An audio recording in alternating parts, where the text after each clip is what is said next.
Bonsoir, on est ici à Fitur avec Fatoumata Ouattara. Elle est la directrice générale de l'agence de promotion touristique du Mali. Bonsoir. Bonsoir.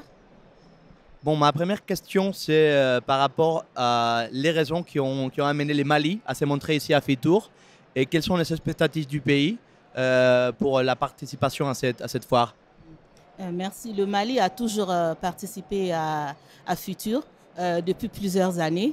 Donc, en fait, c'est pour nous une tradition d'être ici chaque année.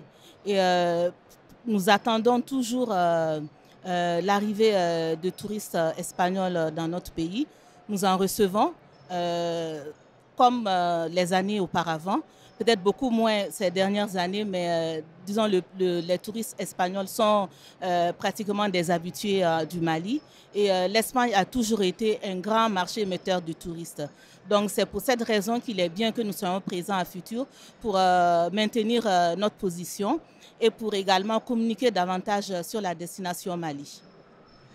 C'est vrai que le Mali est un pays qui a un potentiel touristique énorme, du point de vue des paysages, du point de vue culturel, mais c'est un peu méconnu en Espagne encore. Quels sont les atouts que vous croyez il faut montrer du Mali? Pourquoi le Mali doit être connu à l'étranger et notamment en Espagne? Le Mali a un produit, une offre touristique très diversifiée. Nous avons le tourisme culturel. Nous avons 12 sites et biens classés patrimoine mondial par l'UNESCO. Nous avons également de grands espaces verts et une grande diversité de faune et de flore qui se prêtent beaucoup à la pratique de l'écotourisme. Et en plus de cela, nous avons l'intention de développer le tourisme fluvial. Vous savez que le fleuve Niger traverse le Mali de nord au sud. Donc, nous souhaitons développer le tourisme fluvial.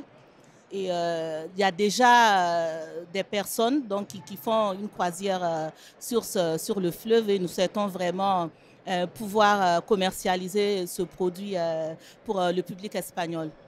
Et à ce moment donné, maintenant, quel est le monument ou la partie la plus connue, la plus visitée du Mali? Disons les parties les mieux visitées en fait, du Mali. En ce moment, il s'agit de la ville de Bamako, de la région de Ségou, également de la région de Sigasso. Ce sont vraiment les trois premières destinations qui sont les plus visitées. Je dirais que Bamako, la capitale, vient en première position. C'est surtout un tourisme d'affaires qui prévaut à Bamako. Ensuite, nous avons également le tourisme de loisirs, mais c'est le tourisme d'affaires qui vient en première position. Et c'est vrai que l'image du pays a un peu souffert ces dernières années par rapport à l'instabilité politique. Est-ce qu'il y a une stratégie de la part du gouvernement pour améliorer cette image, pour montrer la nouvelle situation beaucoup plus stable, beaucoup plus sûre du pays? D'abord, au niveau international, on essaie de maintenir notre participation au grand salon du tourisme, tel que par exemple Futur. Ça, c'est pour davantage communiquer sur la destination Mali et pour donner des informations aussi bien aux professionnels du tourisme qu'au grand public. Il est vrai que y a, les médias font circuler beaucoup d'informations sur le Mali, notamment concernant l'insécurité, mais nous tâchons vraiment de montrer que l'activité touristique existe toujours au Mali et que l'insécurité est maintenant un problème international. Et ça, c'est au niveau international, mais au niveau national, nous essayons de développer davantage de tourisme intérieur. D'abord, faire découvrir aux Maliens leur région, les différents sites touristiques et les amener à les visiter. Ça, c'est au niveau national et au niveau sous-régional, nous essayons de développer des circuits inter-États avec les autres pays de l'Afrique de l'Ouest. Il y a déjà un programme au niveau de l'UOMOA, l'Union économique monétaire africaine, qui a mis sur pied un programme de développement du tourisme dans les États membres. Le PDR Tour, le programme de développement régional du tourisme. Donc, nous communiquons donc à trois niveaux, niveau national, niveau sous-régional et au niveau international. Mais au niveau international, c'est surtout une communication massive que nous faisons vraiment sur la situation réelle qui prévaut au Mali et mettre l'accent sur le fait que l'activité touristique existe toujours, mais nous nous efforçons de valoriser davantage les régions très sécurisées, c'est-à-dire les régions dans le sud du pays, la région de Sigasso, le district de Bamako et ses environs, et la région de Kay et la région de Koulikolo. C'est vrai qu'en plus de l'image, c'est important d'enlever les obstacles au tourisme, comme les visas ou aussi améliorer les connexions aériennes. Quelles stratégies, quelles sont les connexions, la politique des visas du pays? Autrefois, disons, les touristes pouvaient prendre les visas au niveau à l'arrivée. Donc, nous avons arrêté de faire ça depuis un certain temps, mais nous comptons reprendre ça pour faciliter vraiment l'accès au pays pour les personnes qui voudraient venir à Bamako. Donc, c'est ce que nous avons envisagé. Le Mali est servi par beaucoup de compagnies aériennes.